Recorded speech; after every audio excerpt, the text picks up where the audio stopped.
presentar para el último seminario del semestre a Ricardo Uribe, que nos viene de la Universidad de Dijon en Francia y que nos va a hablar hoy de geometría genérica de superficies en R4 y geometría pseudo-euclidia de formas cuadráticas. Pues gracias, señor. Gracias a ustedes por dejarme echar mi rollo por aquí. Es que nadie quiere escucharme. No es cierto, no es cierto. No, sí me escuchan. Sí. Sí. Bueno, pues voy a hablar entonces de lo que está escrito ahí. Geometría genérica de superficies en R4 y R4 euclidiano. Es decir, con un producto escalar tenemos una métrica euclidiana, una norma. Y pues de los tipos de propiedades que voy a hablar están ligadas a la geometría simpléctica y lo que se llaman variedades lagrangianas y singularidades lagrangianas y cáusticas y frentes de ondas. Digamos que todo ese lenguaje corresponde a la mezcla de teoría de singularidades con la geometría simpléctica. Y no voy a entrar en esa parte técnica, que bueno, no es tan técnica, de hecho hay mucha geometría, pero se necesita más que un seminario para introducir esas cosas y que queden claras. Pero hay algunas cosas que se hacen en la geometría que, aunque no se vea, en realidad uno está trabajando con esas variedades que se llaman lagrangianas y que viven en un espacio simpléctico. Entonces, bueno, nada más lo menciono para decir que lo que está realmente detrás de todo lo que voy a contar es teoría de singularidades mezclado con geometría simpléctica y variedades lagrangianas. Comienzo hablando de curvas. Seguramente ya habrán visto muchas veces este tipo de dibujitos cuando uno considera una curva en el plano. Y estamos en R2 euclidiano, es decir, no afín, sino euclidiano, bueno, afín euclidiano. Y una de las cosas que se consideran en la geometría euclidiana de curvas en el plano es lo que se llama la curvatura o equivalentemente los centros de curvatura, y se habla de los círculos osculadores, por ejemplo, un círculo osculador, por ejemplo, tenemos una curva, tenemos así un círculo osculador, lo que está así. El dibujo no está tan bueno, pero digamos es un círculo que es muy tangente, pero es tan tangente que atraviesa la curva. Eso significa que hay multiplicidad de intersección 3 entre la curva y el círculo. Que localmente uno podría escoger un sistema de coordenadas no afín, digamos, puede hacer un difeomorfismo, de manera que localmente en una vecindad esto se podría ver como X cúbica. Es decir, hay tangencia, pero se atraviesa. Y eso significa que hay una raíz triple. Y la raíz triple de un polinomio es lo mismo que decir que la curva intersecta con multiplicidad 3 al eje X. Digamos, eso es exactamente lo mismo. ¿Y es exactamente eso? ¿No puede ser 5? ¿Perdón? No, puede ser más, pero no digo, es exactamente equivalente decir esto y esto. Multiplicidad 3. Ahora, genéricamente, es 3 la multiplicidad de intersección, genéricamente. Ahora, por ejemplo, si tenemos mi curva, esta me salió demasiado redonda. ¿Genéricamente dices que es 3? Es 3. Genéricamente será 1, ¿no? La multiplicidad de intersección es 3. Perdón, vamos a ver.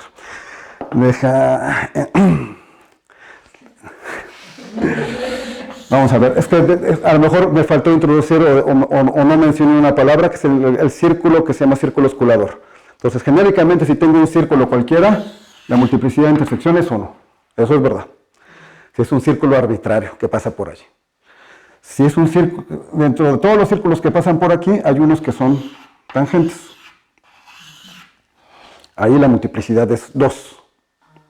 La multiplicidad de intersección es 2 para casi todo círculo. Ahorita dibujé unos que están de un lado y unos que están del otro. Un caso límite es cuando es la recta, que es el círculo de radio infinito, que queda también de un lado. Hay un caso intermedio en el que no está ni de uno ni del otro, que es precisamente esto, el círculo osculador, que es el que atraviesa, que tiene multiplicidad 3. Entonces, hay un único círculo osculador que tiene multiplicidad de intersección 3 genéricamente, es decir, para una curva ordinaria en casi todos sus puntos, porque puede haber puntos aislados en que la multiplicidad sea 4. Por ejemplo, bueno, tienen ustedes una elipse. Esta elipse tiene dos ejes de simetría y hay algunos puntos que se conservan bajo esas simetrías. Entonces, la simetría va a preservar el contacto con los círculos osculadores y aquí este punto se queda igual y la elipse va en ella misma. Entonces, aquí no puede ser 3, tiene que ser par, porque el círculo también tiene que ir en el mismo, entonces no puede ser que atraviese, tiene que quedar de un solo lado. Entonces, hay unos puntos aislados en los que la multiplicidad aquí es 4. Eso se llaman vértices, es lo que en geometría se llaman los vértices de la curva. Aquí son los vértices de la elipse. Y el conjunto de centros de los círculos osculadores, que también se llaman centros de curvatura, forman una curva, y esa curva normalmente tiene, para una elipse, tiene esta forma. Tenemos algo así. Bueno, entonces es una cosa. Tiene más o menos esta forma. Y esta cosa se llama la cáustica, o se llama también la evoluta de la elipse, o de la curva original con la que tratamos. No tiene por qué ser una elipse. Y tiene la propiedad también de que esa es una manera de definir como el conjunto de centros de curvatura. Es decir, el conjunto de los centros de los círculos que se pegan más a la curva. Pero otra manera completamente equivalente es que es la envolvente del conjunto de todas las rectas normales a la curva. En cada punto, aquí. Entonces, este es el centro de curvatura aquí. Este es el centro de curvatura acá, pero al mismo tiempo, si considero las normales, tengo una envolvente. De hecho, eso se puede ver fácilmente del hecho de que si considero una recta y una recta vecina, dos rectas que no son paralelas se cortan en un punto. Genéricamente, pues no van a ser paralelas, se van a cortar en un punto. Cuando hago tender un punto al punto vecino, ese punto tiene un punto límite, que sería como el centro de rotación instantánea de la recta, que es precisamente el centro de curvatura. Bueno, este conjunto, que se llama la cáustica, este conjunto, pues es el conjunto de valores críticos de una aplicación de las que les hablé al principio, que se llama aplicaciones lagrangianas. Y solo en este caso voy a dar una pequeña idea de cómo se construye esta aplicación. Digamos, vamos a trabajar, en este caso particular, en el cotangente de R2, que es algo de dimensión 4. Y para cada punto de la curva considero todos los vectores normales basados en el punto. Puesto que estoy en el espacio euclidiano, a cada vector lo puedo identificar con un covector por el producto escalar. Entonces, yo prefiero considerarlos como covectores, como elementos de aquí. Porque este espacio tiene una estructura simpléctica natural, que bueno, no voy a mencionar ahorita qué es eso, pero es como paréntesis para los que conocen un poco de eso. Y después, una vez que considero todos los vectores normales en cada punto de mi curva, a cada vector lo traslado hasta su extremidad. Entonces a este vectorcito le asocio el vector ahora basado en su extremidad. Al vector que está hasta acá le asocio el vector, el mismo trasladado hasta su extremidad. Eso sigue siendo un subconjunto del cotangente de R2, identificando los vectores con los covectores.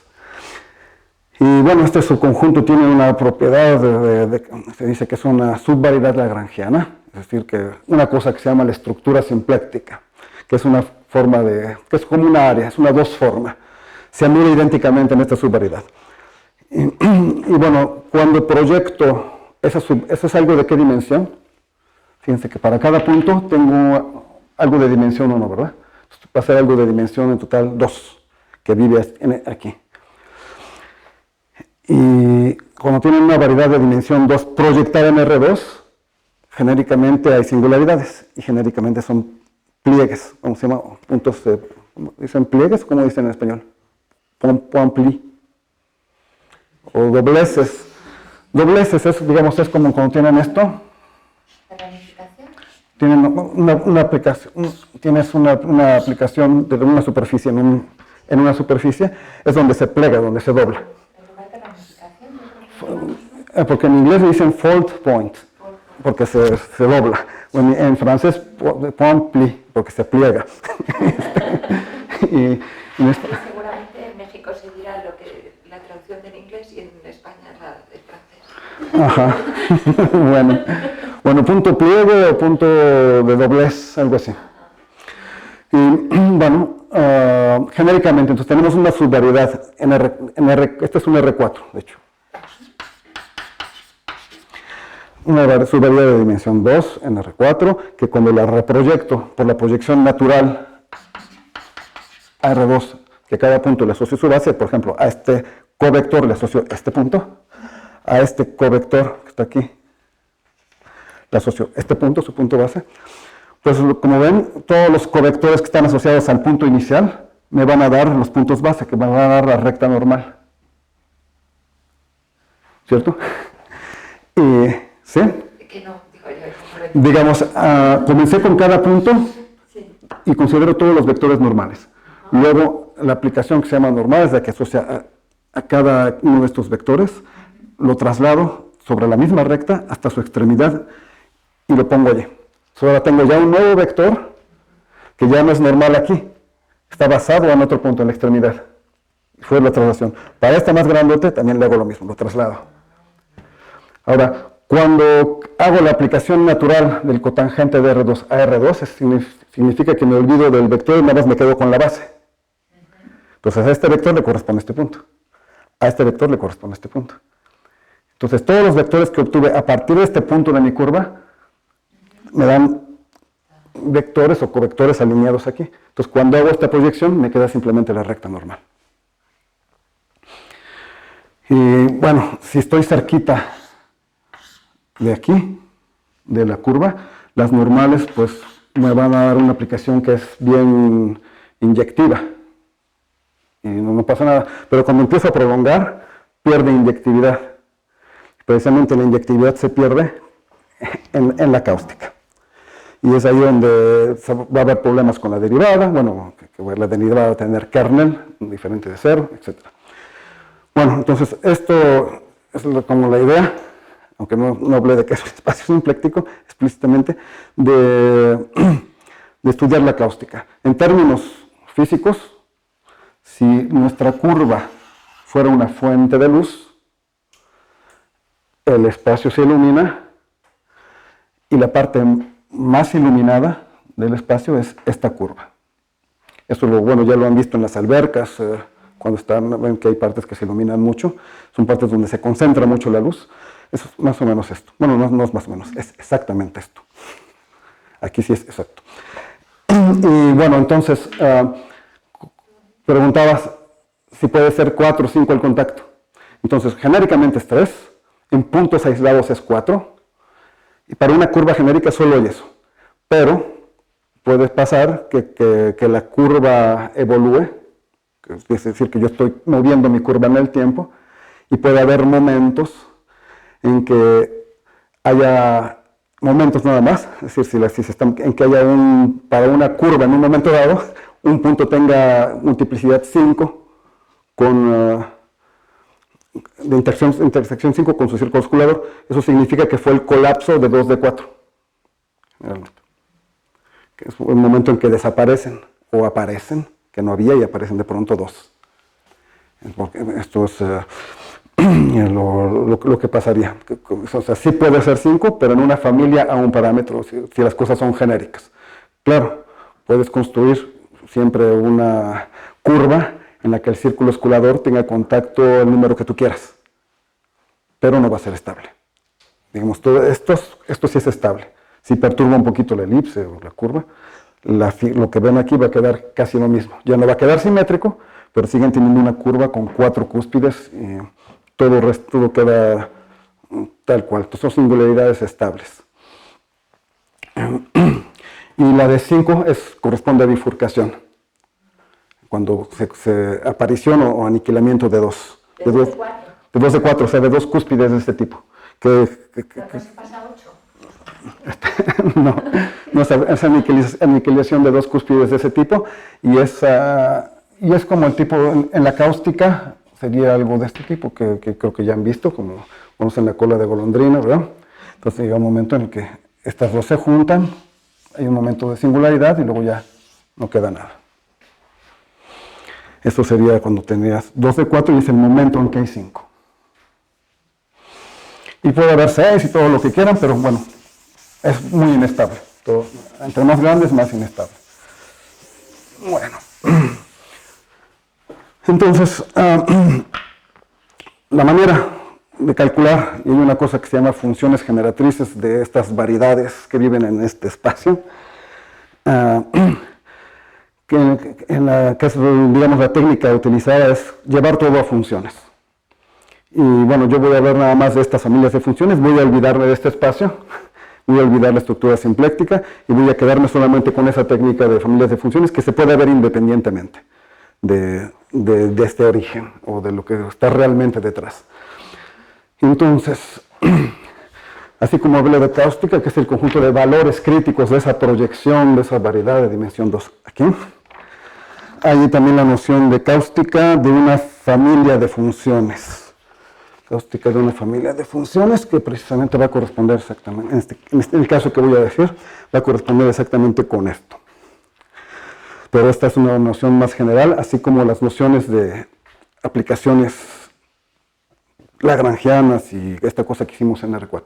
Hay nociones, ese es solo un caso particular, digamos, de esta cosa de espacios simplécticos y proyecciones o aplicaciones donde hay singularidades esas lagrangianas. Es solo un pequeño caso. Entonces, vamos a ver. El un conjunto de parámetros de una familia de funciones. Estoy suponiendo que tengo una familia de funciones que varían suavemente con respecto a las variables. Es decir, suave significa que las primeras, si quieren, 4 derivadas son continuas, no me hace falta que sea infinito.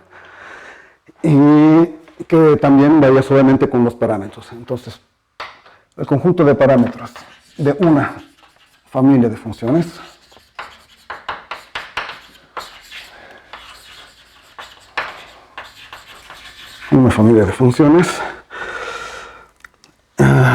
voy a ponerlo aquí, conjunto de parámetros, tal que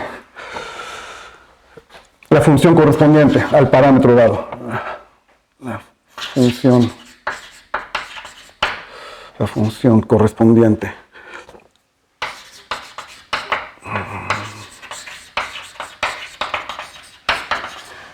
tiene un punto crítico degenerado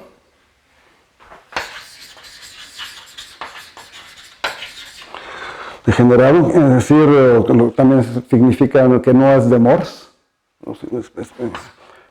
no.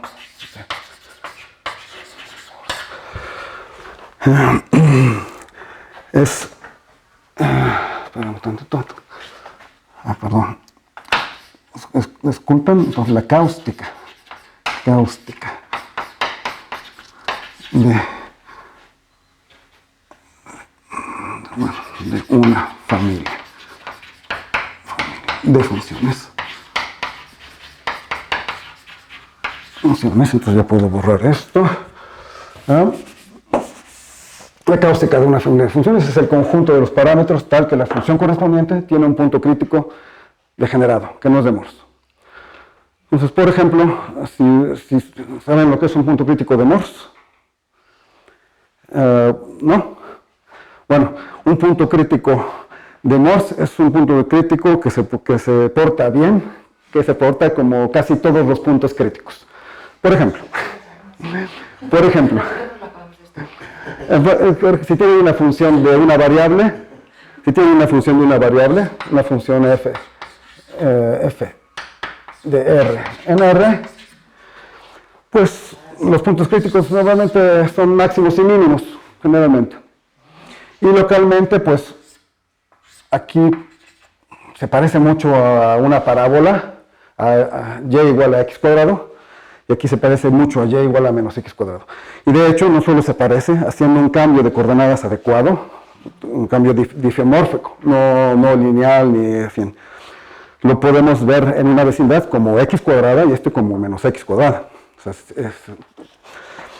y bueno, entonces para una función de una variable, eso es ser de Morse. Que todos sus puntos críticos sean de Morse también, o sea, que sean no degenerados. Este también es un punto crítico, lo conocen. Y por ejemplo, este punto crítico es degenerado. Este sí no lo puede ver como un cuadrado. Cuando tomo la serie de Taylor, el cuadrado desaparece. Entonces, aquí, de hecho, además, estos, si los muevo un poquito, la cosa me queda muy parecida. Si hago una perturbación, pues puede quedar así, pero van a permanecer los puntos críticos con pequeñas perturbaciones. A lo mejor teníamos que haber presentado a Ricardo, fue estudiante de Arnold. Sí, es que nosotros nos estábamos leyendo a Arnold. Bueno, esto si lo perturbo, puede tener, o bien que puedan aparecer dos puntos críticos de Morse, o bien puede que desaparezcan, que no haya nada, que desaparezcan los puntos. Esto no es estable entonces. Uy, esto está así. Y el GIS tampoco. Bueno, entonces lo dejamos así. Así, bueno, que desaparezcan. Entonces este es un punto crítico que no es de Morse. Lo mismo es con funciones de dos variables. Cuando tenemos una función de dos variables, tenemos una forma cuadrática en la serie de Taylor. O sea, si tenemos un punto crítico, significa que las primeras derivadas se anulan. Pasamos a las segundas derivadas y vemos la serie de Taylor. En la serie de Taylor tenemos una forma cuadrática. Esa forma cuadrática es algo que se puede siempre diagonalizar. Entonces nos van a quedar cuadrados. Nos van a quedar ax cuadrado más by cuadrado más términos de grado cúbico, sería la serie de Taylor. En un punto crítico. Punto crítico comienza así, ¿verdad? Y ya diagonalizada. Entonces, esta forma cuadrática en general o bien es definida o bien es indefinida si la cosa es genérica. Puede pasar, si no es genérica, si algo pasa, es que es degenerada. Y eso significa que uno de los cuadrados desaparece. Uno de los cuadrados desaparece y entonces B es 0 o A es igual a 0. Entonces cuando la forma cuadrática es degenerada, tendremos otra vez un punto crítico que no es de Morse. Entonces cuando la forma cuadrática degenera. Y de hecho, si vemos localmente cómo se comporta esto, si la parte cuadrática es definida, localmente esta parte me da un 0, como curva, visto como curva algebraica. En el origen, la curva algebraica dada, o curva, si prolongo la serie de Taylor hasta donde quieran, ya no va a ser algebraica, pero aunque no sea algebraica, esa serie está determinada por los términos de grado 2. Y los términos de grado 2 me dice si es indefinida es un punto, si es definida es un punto, el origen es el único que la anula, y si es indefinida son dos curvas. Ese es el comportamiento. Pero cuando es degenerada, una de estas desaparece tenemos que considerar el término siguiente que ya en grado 3, que es lo que aparece en Y. Y el término relevante va a ser Y cúbica. Entonces, cuando desaparece una, entonces esto es lo de Morse, y cuando no es de Morse vamos a tener, por ejemplo, AX cuadrada más DY cúbica. El término cúbico relevante va a ser esto. Y esto nos va a dar entonces una cúspide en la curva definida por la serie de Taylor. Y bueno, entonces... ¿Y eso es la que llamas la cáustica? La cáustica, entonces, si yo tengo una familia de funciones que depende de parámetros, entonces la cáustica son los valores de los parámetros. Entonces, para cada parámetro tengo una función. Me fijo si la función tiene puntos críticos y luego si sus puntos críticos son todos de Morse. Si son todos de Morse, olvido ese parámetro. Entonces, ahora voy a escoger solo los parámetros para los cuales la función correspondiente tiene al menos un punto crítico que no sea de Morse. Entonces no es este punto crítico, sino es el parámetro correspondiente a una función así. Como si tuvieras ahí de dt, pues el t para el que te sale. Exactamente. Ajá. Entonces es el parámetro para el cual la función correspondiente no es de Morse. Tiene un punto crítico que no es de Morse, al menos uno. Eso es, entonces eso es la cáustica. Claro, ¿qué preguntas? Bueno, por el momento dejo eso. Entonces, ejemplo es, consideremos una curva, pero lo que voy a decir, lo que voy a escribir, funciona palabra por palabra y prácticamente cálculo por cálculo para superficies o para subvariedades de Rn, cualquier dimensión y cualquier codimensión. La idea es la misma. Se gasta un poco más de tinta si aumentamos las dimensiones, pero fuera de eso, las ideas no cambian en nada. Entonces, por eso comencé con curvas, para después ver qué pasa con superficies en R4. Donde ya ahí sí, aunque las técnicas y las ideas de tratamiento sean las mismas, ya los resultados pueden ser particulares según donde nos encontremos. Y la geometría correspondiente. Entonces, ejemplo. Entonces tenemos una gama que va de RK, en el momento K igual a 1, a RN igual a 2 si quieren, pero todo va a funcionar en cualquier caso. Entonces, para aquí nuestro espacio, por ejemplo, sería el plano, el espacio donde vivimos. Bueno, el espacio donde vivimos va a ser el conjunto de parámetros. Entonces, para cada punto Q en nuestro espacio, vamos a definir una función. Eso va a ser nuestra familia de funciones. Entonces, tenemos nuestra curva, y esto es gamma, y la función es un medio, la familia de funciones. Perdón. F, Q, son familias de funciones de esta variable.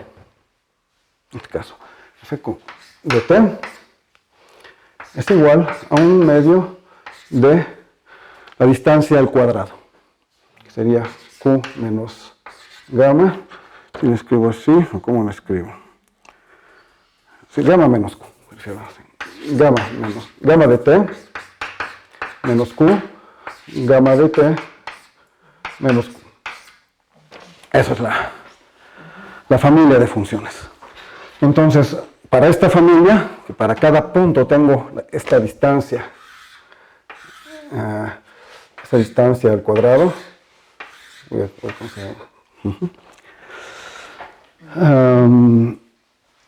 a ver qué significa luego esta definición. Entonces, primero calculamos los puntos críticos y hay que ver qué es lo que da. Entonces, Fq' de t, ¿qué es lo que nos da? Por favor, derivamos con respecto a t. ¿eh? Porque así son funciones que dependen de t. O sea, tenemos una familia parametrizada por q, que son los puntos del espacio, pero las funciones dependen de t. Entonces, cada función es una función de t y quiero ver sus puntos críticos. Entonces, la derivada de esto, ¿cuánto nos da? Nos da esto por esto. La derivada de este escalar con este y al revés, ¿verdad? Como es simétrico, lo que tenemos es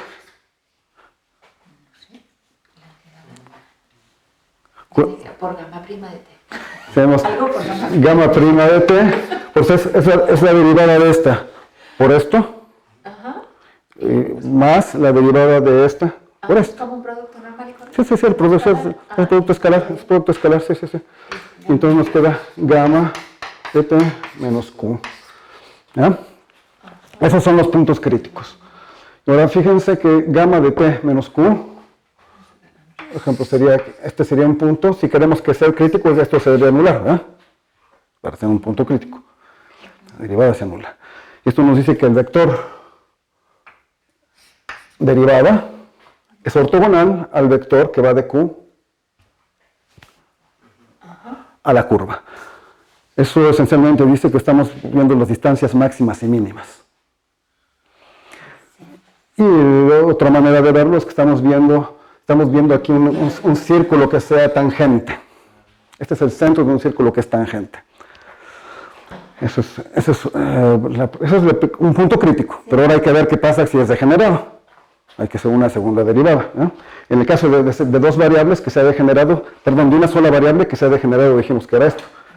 Significa que la segunda derivada también se anula. Pues la calculamos, ¿no? Entonces, f, q, y prima de t, igual a cuánto nos da. Nos da gamma b' de t por gamma menos q, más gamma prima, y todo eso que quisiéramos que fuera igual a 0. Bueno, esto, una vez que fijamos t, ya satisfacemos esta condición. Si fijamos un t que nos interesa, satisfaciendo ya esta condición, esto va a ser un vector constante, porque está fijo. Esto también, y esto también, esto va a ser un número. Esto finalmente, como es un producto escalar, que es bilineal, esto va a ser lineal en Q. Esto es lineal en Q, más una constante, es una función afín. La ecuación de una función afín en Q igual a 0 es una recta, es algo de grado 1. Entonces aquí teníamos que satisfacer esto, significa estar en la normal. Para un tera o todos los que satisfacen, para un tera, todos los Qs que satisfacen, tener el mismo punto crítico en T dado. Y ahora si ponemos esta nueva condición, eso nos da otra recta que intersecta esta en un punto. Y ese punto, si uno hace los cálculos, que son bastante simples, pero los tengo todos, son todos de 2 renglones o 3 renglones, no pasan de eso. La verdad es que no quise darlos porque quiero ver más, si no me da tiempo de hablar del verdadero tema. Bueno, resulta que el punto que satisface estas dos es el centro de curvatura, es el centro del punto de la cáustica. El punto de la cáustica, para los puntos donde ya te había dado máximo mínimo. Ajá, exactamente, para el T aquí. Si fijé un T, por ejemplo, aquí me da toda la recta normal. Y claramente en esta recta, como es la normal, es donde va a estar el punto. Va a estar el punto. Entonces, bueno, cuando hago todos los parámetros, que son todos los puntos de mi espacio que satisfacen ambas condiciones, es exactamente la cáustica que definí antes, geométrica. Entonces, la cáustica de esta familia de funciones no es otra cosa que la cáustica geométrica de la curva. Bueno, entonces, así está la cosa. Entonces, vamos a ver. Ahora sí voy a pasar a superficies, porque creo que es mejor ganar tiempo. Espero que conozcan un poquito de superficies, de geometría, de las cosas clásicas de geometría de superficies, pero si no, me detienen y me preguntan, no hay problema. Entonces, bueno, en el caso de curvas que mencioné, la cáustica, como vieron, es singular, y las singularidades típicas son simplemente cúspides semicúbicas, o puntos dobles, que se puede cruzar a sí misma también la cáustica, no hay otra cosa. genéricamente. Como mencioné hace ratito, puede haber, si depende de parámetros, sí puede cambiar y puede haber estas cúspides que se aniquilen una a otra o que nazcan. Bueno.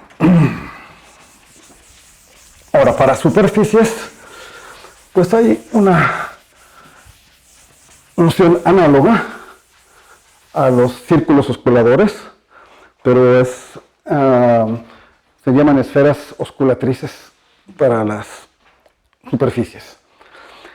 Y esas esferas son esferas que se pegan más a la superficie, y dentro de todas las esferas tangentes en un punto, hay dos que se pegan más.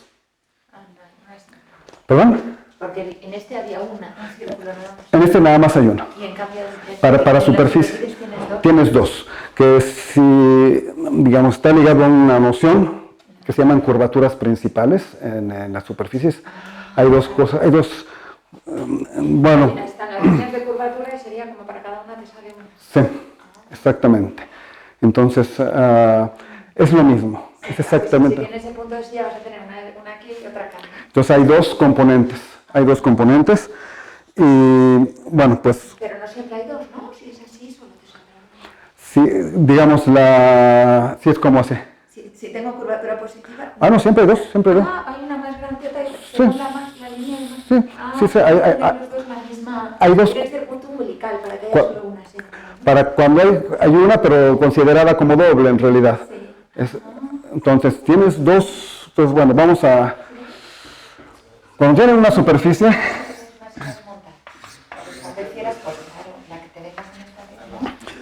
Y si es así, pues claro, si tengo una cosa así, que sí que es más corta, ¿no? Pues me da una pequeñita y otra grande para hablar. Bueno. Dos líneas, una de máxima y otra de mínima. Bueno, hay algo que hay que saber. Sí, claro. Hay algo que hay que saber, que es, independientemente de que sepan demostrarlo o no, así como hay la clasificación de superficies compactas, orientables. Bueno, hay la esfera, el toro con dos ansas, etc. Es algo que aunque conozcan o no la demostración, es algo que hay que saber, es parte de la naturaleza, podríamos decir, ¿verdad?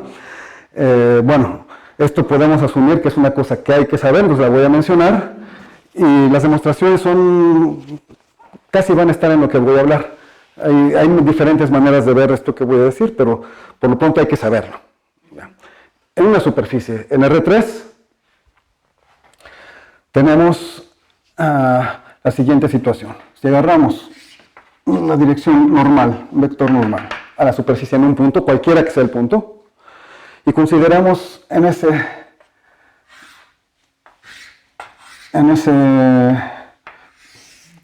punto cualquier plano que contenga esa dirección normal, el plano corta la superficie en una curva.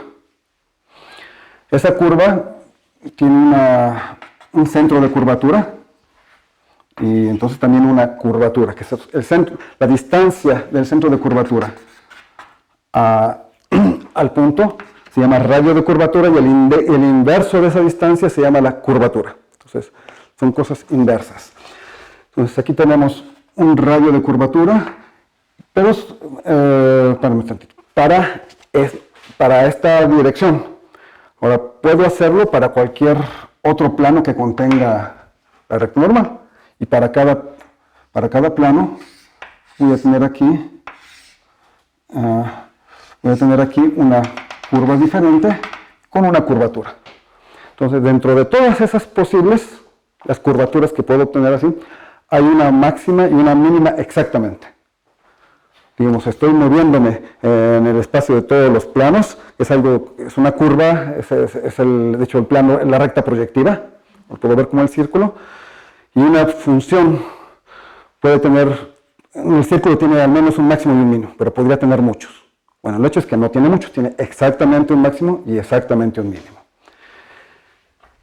Y no solo eso, ese máximo y ese mínimo corresponde a dos direcciones que son perpendiculares. Esas dos direcciones se llaman direcciones principales y las curvaturas correspondientes se llaman curvaturas principales. Y los radios de los círculos correspondientes se llaman radios de curvatura principal. Esos radios corresponden también a centros de esferas que se pegan mejor a la superficie. Y se pegan mejor precisamente a lo largo de esa dirección Y bueno, para darles una idea de qué significa eso de que se pegan mejor, es cuando tienen ustedes un plano tangente a una superficie, pues o bien si la superficie es convexa, esto lo menciono para el plano, queda de un solo lado, ¿verdad? Y si la superficie no es convexa, como la silla de montar, pues tienen algo así y el plano corta a lo largo de dos curvas, ¿ya? Y son las dos posibilidades, que de hecho la parte cuadrática, si toma la diferencia de las dos ecuaciones del plano y pues lo que me va a dar solamente es la parte cuadrática de la serie de Taylor aquí, o que aquí sería definida y aquí es indefinida. Cuando es indefinida tiene dos direcciones que la anulan, que son precisamente las direcciones que corresponden. Entonces, las direcciones de esas curvas son precisamente los ceros de la parte cuadrática. Bueno, pero esto es para cualquier par de superficies, no solo para un plano y una superficie. El plano es una superficie, pero si hacemos un isomorfismo, esto se conserva. Y eso también. ¿No están los ceros exactamente? ¿Perdón? ¿No están los ceros si las dos curvaturas principales no están igual? Ajá. Los círculos de curvatura principal no tienen un punto crítico que no es de Morse, pero no es una derivada segunda que es cero. Es como aquí, la derivada segunda que es como AX. La derivada segunda aquí sería en alguna dirección, nada más. Pero, digamos, lo que tendríamos aquí serían círculos osculadores ordinarios. Sí. O sea, no tendríamos vértices. No tenemos vértices de la curva plana. Tenemos círculos osculadores ordinarios. Entonces, por el momento por el momento todavía no hay ninguna segunda derivada que sea nula. Todavía no. Pero bueno, lo que quería mencionar es la tangencia entre dos superficies, una tangencia ordinaria, donde ven es o bien de este tipo o bien de este tipo. No tiene por qué ser plano tangente. Dos superficies que son tangentes es localmente así o localmente así. Genéricamente. Ahora, dentro de todos los círculos tangentes en una superficie, pues los hay los que son, no importa que sea así, los que son chiquititos, localmente es como esto. Y si son chiquititos del otro lado, localmente también es como esto. Uno de los círculos tangentes es el plano, que es de radio infinito. Pero entonces hay círculos suficientemente grandes que localmente son ya como el plano, la intersección. Entonces, esa intersección con esferas, o bien es de este tipo, o bien es de este tipo. En particular, puede haber esferas en las que uno pasa de esto a esto. Y el caso intermedio es, otra vez, una cúspide. Entonces, la intersección de una superficie con su esfera tangente de radio igual al radio de curvatura, de uno de los dos de radio de curvatura principales, su intersección localmente es así, para una superficie genérica. Bueno, entonces, para que se den una idea de lo que está pasando, de lo que estamos buscando, entonces que no sea de Morse va a significar algo así, exactamente. Entonces aquí tendríamos intersecciones de Morse, vamos a decir. La diferencia entre las dos superficies, entre la esfera y la superficie de sus series de Taylor, va a ser una forma cuadrática que se comporta, que es definida o bien indefinida, pero si hay un contacto mayor, va a ser así, intersección. Eso es lo que pasa. Bueno, pues, entonces, para una superficie tenemos dos centros de curvatura, que son los centros de curvatura principal, que corresponde a dos direcciones principales, que son perpendiculares, y eso de que sean perpendiculares viene del hecho de que, bueno, por el momento no voy a... ¿Cómo decir? Si veo la superficie como gráfica de una función, si veo la superficie como gráfica de una función definida en su plano tangente, como el plano X ya está el plano tangente, y la veo como gráfica de función, las primeras derivadas se anulan. Y entonces, si tengo esta situación, f de R2 en R. La gráfica es nuestra función. La matriz de segundas derivadas, la matriz hessiana, estas son las derivadas parciales. Esta matriz es la matriz asociada a la diferencial de la aplicación de Gauss, que yo espero que todo el mundo ha ido a mencionar.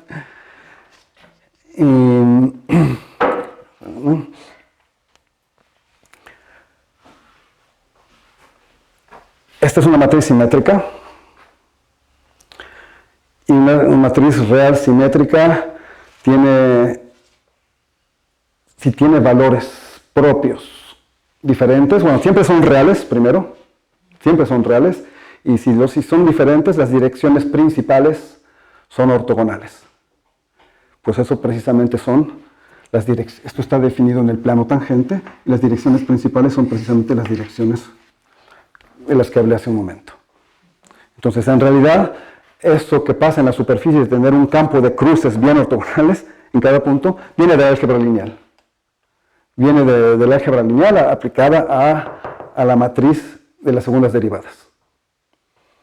No es una propiedad, digamos, que venga de que estamos en R3, de cómo se deforma, viene inmediatamente de propiedad de la álgebra lineal. Entonces, que se aplica en particular a esto, pero se puede aplicar a muchas otras cosas, ¿verdad? Bueno, entonces esa es la razón en R3. Y en R3 entonces tenemos, voy a hacer nada más un dibujito. Entonces tenemos una cosa, por ejemplo, así. Tenemos aquí la normal. Tenemos, por ejemplo, aquí un centro de curvatura y aquí tenemos otro centro de curvatura. Entonces, si me muevo en esta dirección, pues resulta que se parece mucho a cómo son las curvas. ¿Se acuerdan cuando dice tengo la aquí? Cuando me movía, permanecía tangente, ¿verdad? Pues aquí es lo mismo. Si me muevo para acá y considero pues lo que resulta es una curva por aquí que pertenece a la superficie, ¿verdad? Entonces tengo esta superficie así. Y si tengo las curvas integrales de las líneas de curvatura principal, voy a generar aquí una foliación. Pero bueno, el caso es que tengo aquí una curva, y cuando me muevo en la otra dirección, voy a tener aquí, pues, otra curva. Cuando me muevo así, pues, bueno, es un poco difícil hacer el dibujo, pero bueno. Cuando me muevo en la otra dirección, genero aquí otra curva. Entonces, la recta tangente es tangente a las dos componentes de la cáustica. Esto es la cáustica, que tiene dos componentes. La normal es tangente a las dos componentes. ¿Sí? Entonces, esta es la cáustica. Y la cáustica genéricamente es singular. La cáustica genéricamente singular, de hecho lo voy a dibujar. Ya no se nos acabó el rojo, Bueno, no importa. No, aquí queda un chiquitín. Cada recta normal es una superficie de cada recta normal a la otra. Cada recta normal a la superficie Es tangente a estas dos componentes. Es tangente a la superficie en dos puntos. En dos puntos donde es tangente siempre. Entonces, es tangente a los puntos, y este punto es uno de los centros de curvatura, y este es el otro centro de curvatura, en este punto. Pero luego aparte de esa también la corta, ¿no? Solo la tocan dos puntos. Esta solamente es tangente en los dos puntos. Cualquier normal que yo empiezo con una superficie. Si tomas una normal aquí. Otra superficie que corta a todos, Esta es el conjunto de todos los centros de curvatura de la superficie en general. Entonces, si me muevo aquí, tengo otra normal, pues aquí esto, bueno, si mi dibujo estuviera así más o menos bien hecho, sería tangente aquí en otro punto y sería tangente aquí a las dos. Es tangente a las dos. Entonces es como una evoluta también.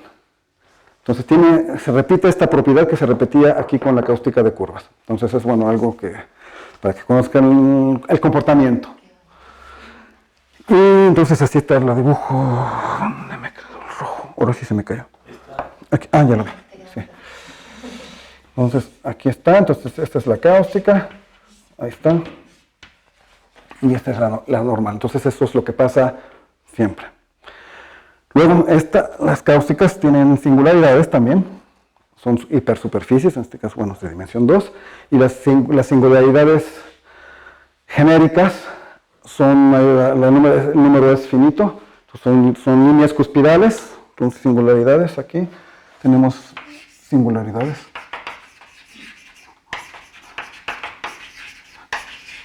Entonces son líneas cuspidales, cosas así. Colas de golondrina, que bueno, en la vecindad de cola de golondrina siempre hay líneas cuspidales. Estas son,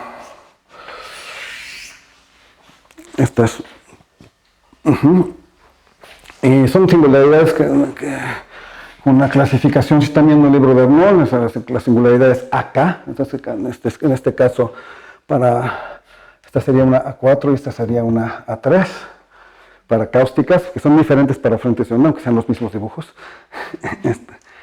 Y todavía hay otras, el hecho de que tengamos dos parámetros, es decir, los parámetros de la superficie, tengamos algo de dimensión 2, implica que también aparecen ya las singularidades que se llaman de tipo D.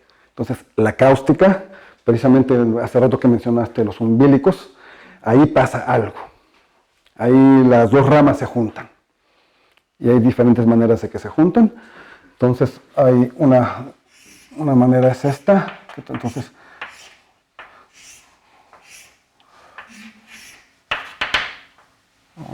así.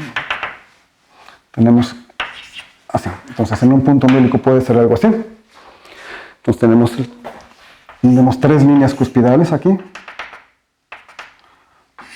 Esta y esta, ¿verdad? Esa sería una de las posibilidades. Y otra, por ejemplo, la que pasa cuando tienes un elipsoide tiene 4 puntos umbílicos.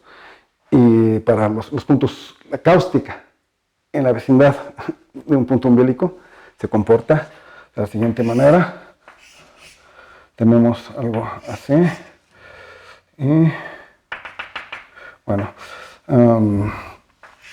digamos algo así. Tenemos esto así, esto. Entonces tenemos algo así. Y esta cosa, entonces aquí, ahí está. Entonces esta es una línea cuspidal, esta es otra línea cuspidal. Esta rama, esta superficie y esta no se tocan más que en este punto. Y en estas dos líneas de autointersección que están claras. Lo mismo que esta parte, esta línea cuspidal no toca la otra rama, solamente aquí en este punto. Entonces estas son las singularidades de 4. Entonces genéricamente la cáustica tiene estas singularidades que son estables, es decir, otra vez, si muevo un poquito la superficie, estos objetos se van a mover solo un poquito también. Van a quedar difeomorfos localmente a lo que eran. Entonces eso es lo que aparece en las cáusticas de superficies o evolutas, superficies evolutas porque otra vez es como envolvente de las líneas normales, es tangente en cada punto de las líneas normales, de una superficie en R3. Y el cálculo se puede hacer exactamente igual que aquí, nada más que ya no tenemos... ¿Ya? ¿Tan rápido? ¿Por qué razón? Pero comenzamos como al 20, como a las 4:20. Yo vi 16 a mi ¿Sí? reloj y es la 11 de mi reloj. Bueno. ¿Cuánto era? Fueron 54. Bueno. Bueno, pues. Bueno. Entonces. Bueno.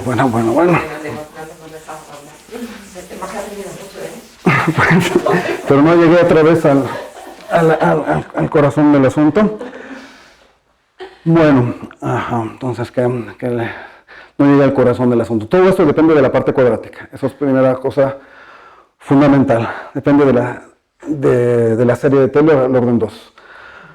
Bueno, entonces paso directo a superficies en R4. R4, perdón. Entonces tenemos ST.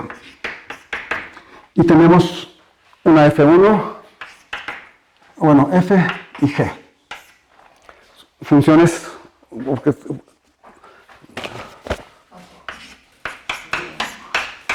puedo siempre localmente escribir una superficie lisa de esta manera, como gráfica de una función definida en el plano tangente. Entonces, precisamente esto va al plano tangente y esto lo levanta del plano tangente. Entonces, siempre se puede hacer así localmente si la superficie es lisa. Entonces,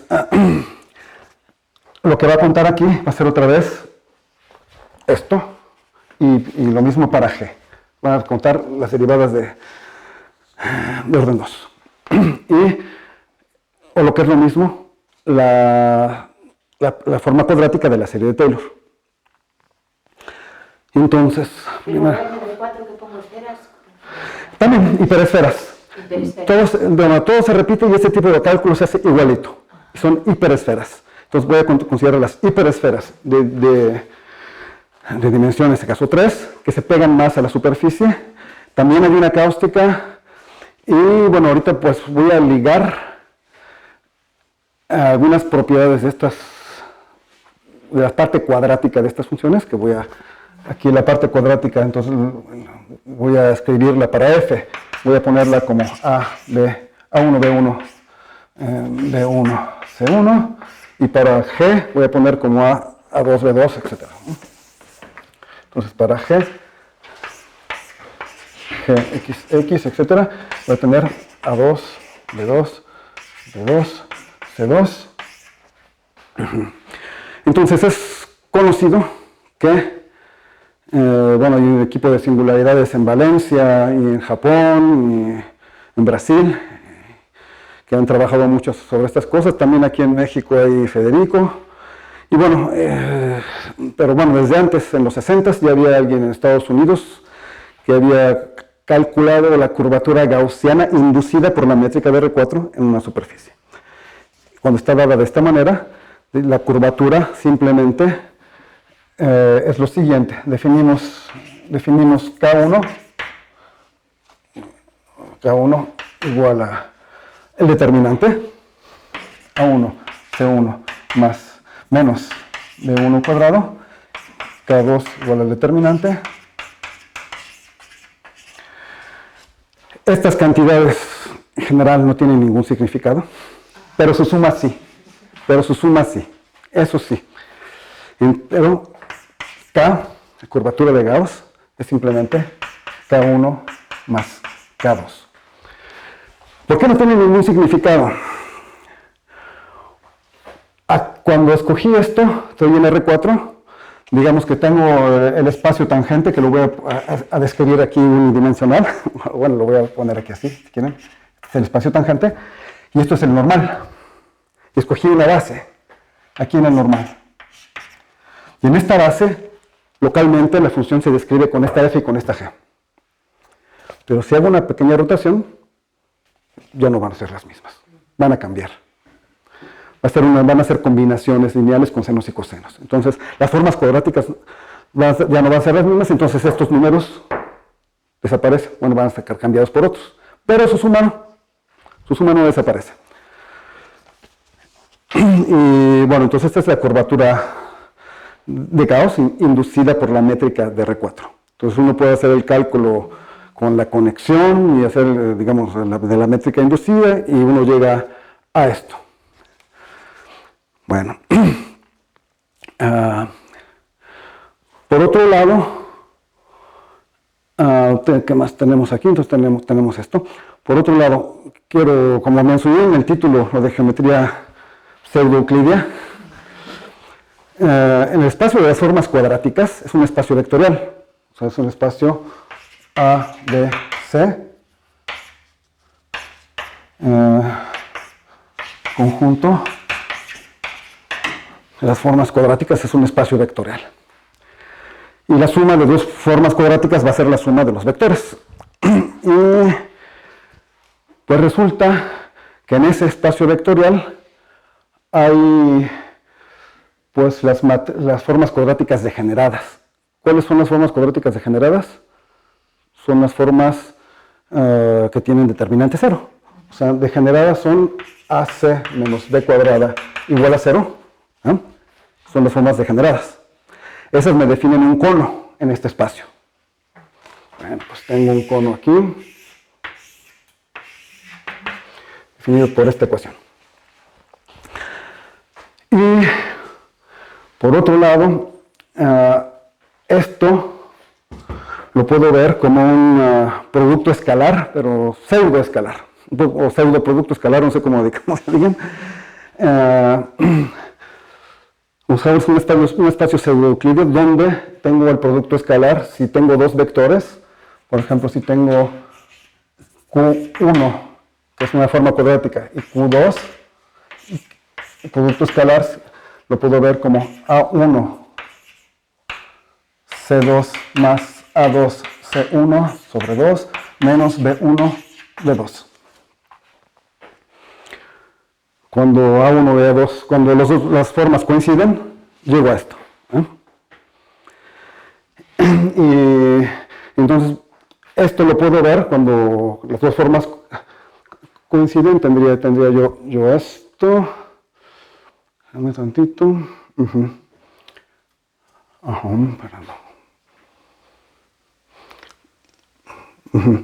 Bueno, cuando las dos formas coinciden, sí, esta igualdad se da.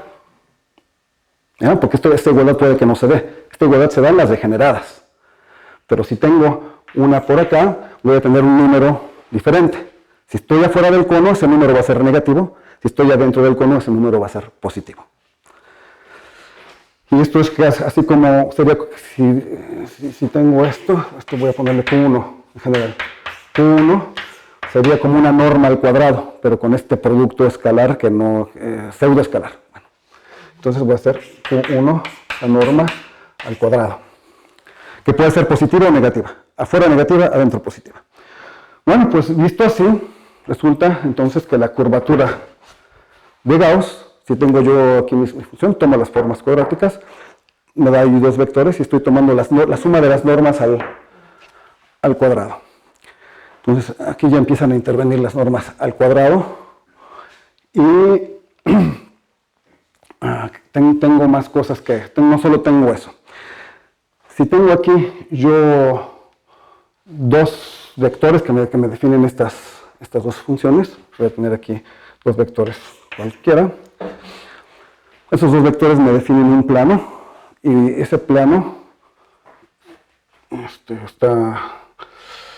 me definen bueno, si tengo un plano por aquí, un plano, a cada plano se le puede asociar una recta, o recíprocamente, a cada recta le puedo asociar un plano, que es simplemente el plano ortogonal con respecto a esta pseudométrica. Y resulta que esa ortogonalidad corresponde a la noción que algunos, espero que hayan aprendido, de polos y polares con respecto a una cónica. Digamos que, vamos a decirlo así, si tengo un vector aquí y otro vector acá, me generan un plano, voy a cortar el cono, ese cono resulta ser circular, de hecho. Lo voy a cortar con respecto al eje de simetría.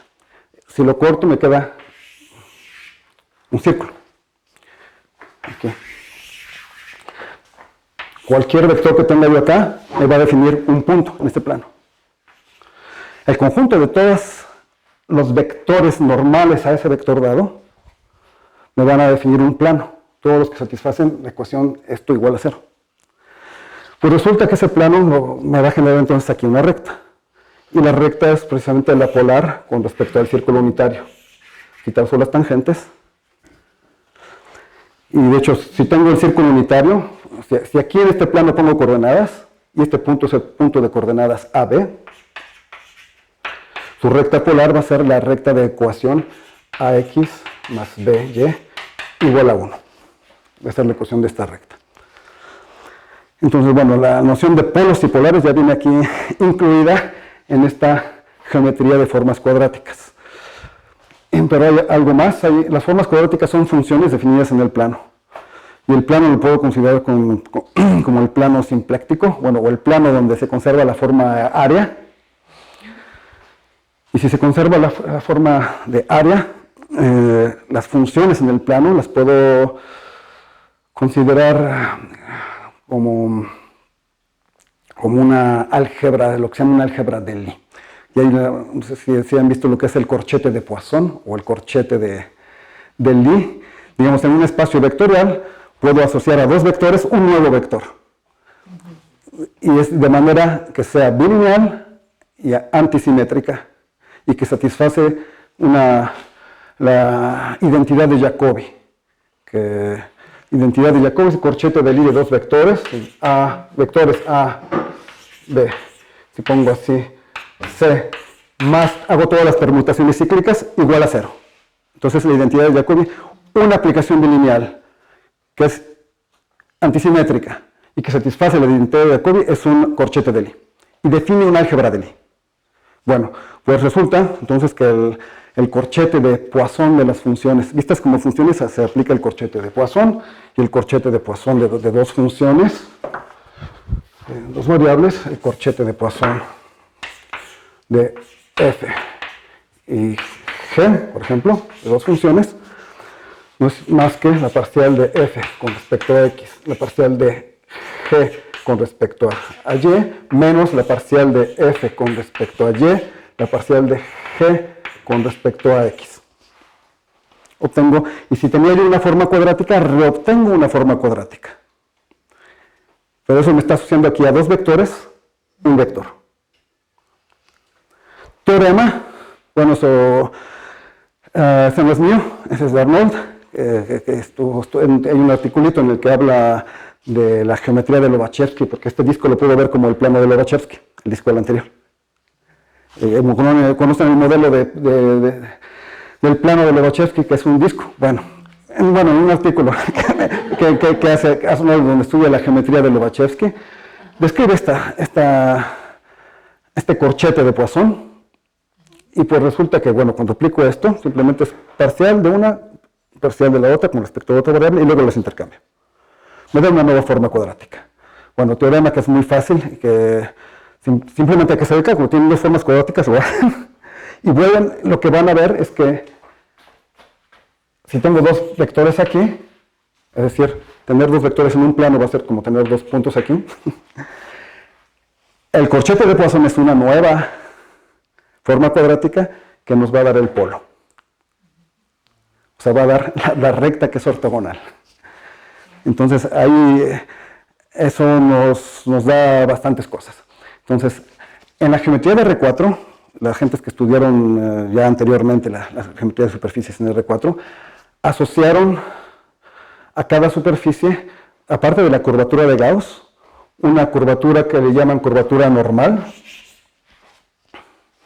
que resulta ser, que mide, con la curvatura de Gauss mide cómo varían esencialmente los planos tangentes, cómo varía, vamos a decirlo así, hay una conexión allí asociada a la métrica inducida y se ve cómo varían los tangentes. Y la curvatura normal es cómo varían los normales, algo así. Y se puede calcular de la misma manera, haciendo conexiones, y es algo del mismo tipo que el cálculo de la curvatura gaussiana. Bueno, pues esto resulta ser el determinante de la matriz A1 menos C1, A2 menos C2, B1, B2. Ese determinante es la curvatura normal. Y pues bueno, si yo tengo dos vectores aquí y hago el corchete de Lie o de Poisson de las dos formas cuadráticas, según de Poisson si las vemos como funciones o de Lie si las vemos como vectores, da lo mismo, obtengo un nuevo vector y pues resulta que la propiedad, la traza, nada más que aquí en este caso yo por conveniencia voy a considerar un medio de esto. Las propiedades se conservan. Entonces la traza del corchete de Poisson de Q1, Q2, no es otra cosa que la curvatura normal. Y otra cosa más, puedo considerar el determinante de esa forma cuadrática nueva. el determinante también es un tercer invariante que consideran todas estas personas, que le llaman delta.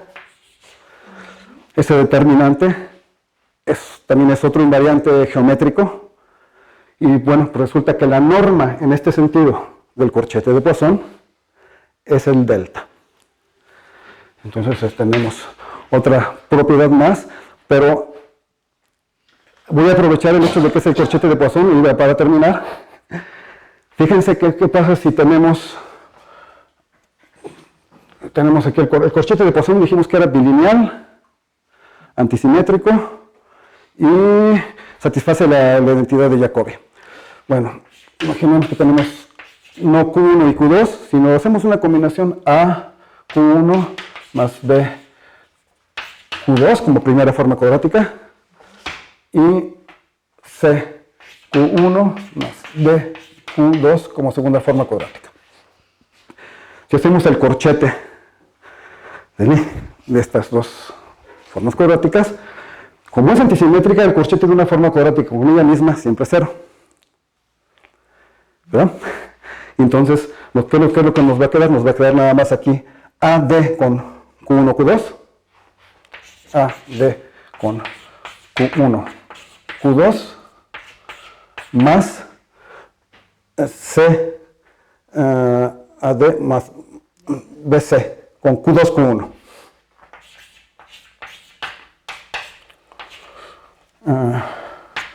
Q1. Ajá. Pero como es antisimétrico, eso nos va a dar AD menos BC por el corchete de Q2, Q1 y Q2. ¿Ya? Entonces, eso nos dice que hay muchas superficies que tienen, si hago esto igual a 1, voy a tener el mismo corchete de Poisson, y entonces voy a tener la misma curvatura normal, que es la traza, y la misma delta, que es el determinante de esa forma cuadrática. Entonces hay muchas. Y puedo arreglármelas todavía para tener dentro de este espacio una familia que me garantice que la curvatura de Gauss también se conserva. Entonces, pues resulta que los invariantes conocidos pues no son suficientes. No son suficientes y bueno, todo esto aquí podemos ver qué pasa cuando hacemos cambios de coordenadas en el plano tangente, el plano XY. Simplemente vamos a hacer rotaciones alrededor del cono. Y si hacemos cambios de coordenadas en el plano normal, lo que vamos a hacer es mover estos vectores dentro del plano que generan. Y bueno, puede haber una buena elección de estos dos vectores, de manera que K1 y K2 obtengan valores máximo y mínimo, y en ese momento sí adquieren un verdadero valor geométrico, y en ese momento su suma sigue siendo la curvatura de Gauss, su producto se vuelve el delta y de hecho, bueno, resulta que en el plano normal los centros de las esferas que se pegan más forman una cónica, y las constantes de la cónica son precisamente esta K1 y K2. Y bueno, entonces hay mucha geometría ligada a formas cuadráticas y todo eso se puede interpretar en términos de aquí. Todo esto se puede interpretar. Elegir bien el... Ajá. Cuando se elige bien la base, resulta que los vectores que están aquí son conjugados, es decir, son ortogonales. Y eso implica que por lo menos uno debe estar afuera, no pueden estar los dos adentro. Entonces, por lo menos hay una curvatura de estas negativa. Simplemente viene de la teoría de polos y polares. Y bueno, entonces, esto está en curso. Entonces, está avanzando.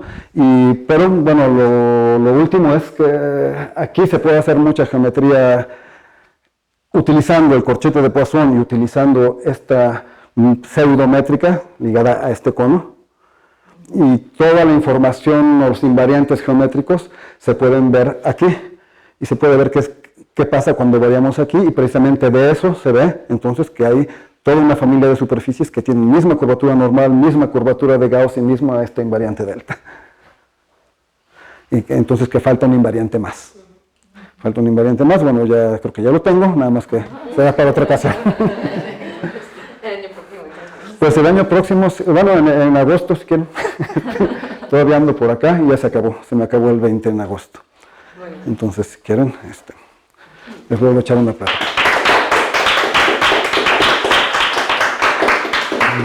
¿Preguntas?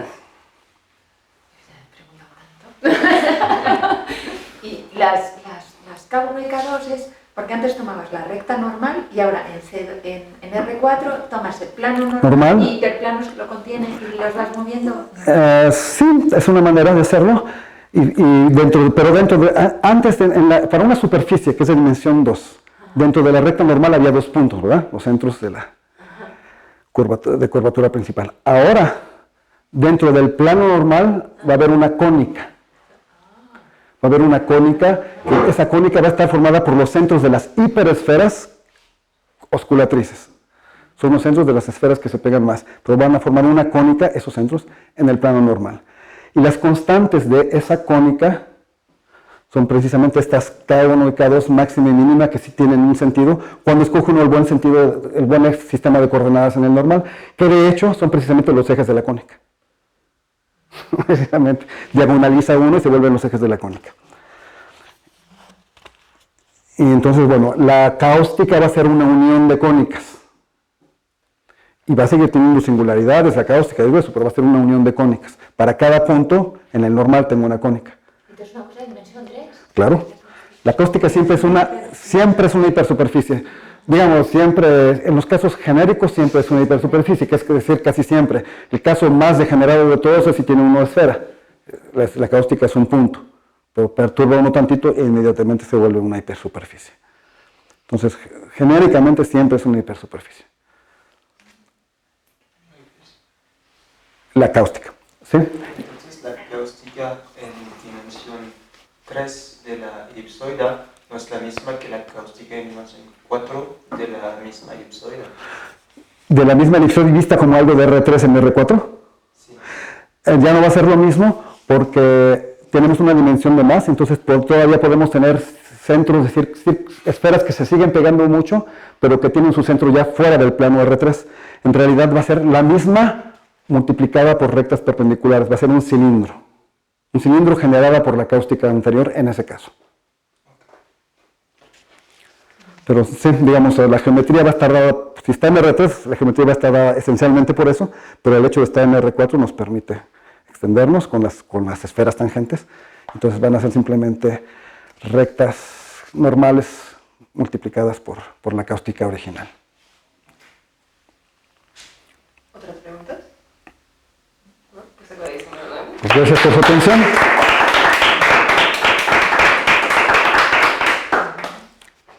Y sí, en negocio. Sí. Bueno, también hay que darle las gracias a Yuli. Pues sí, muchas gracias. Sí. ¿Y a ti? No, pero este seminario ya va a cumplir 18 años y este año que ha estado Yuli, pues ha sido muy... No, pues sí, hay que aplaudirle porque me ha dado todo un y tiene mucha paciencia con los expositores que son muy desobligados como yo. Sí. Bueno, gracias por tu paciencia.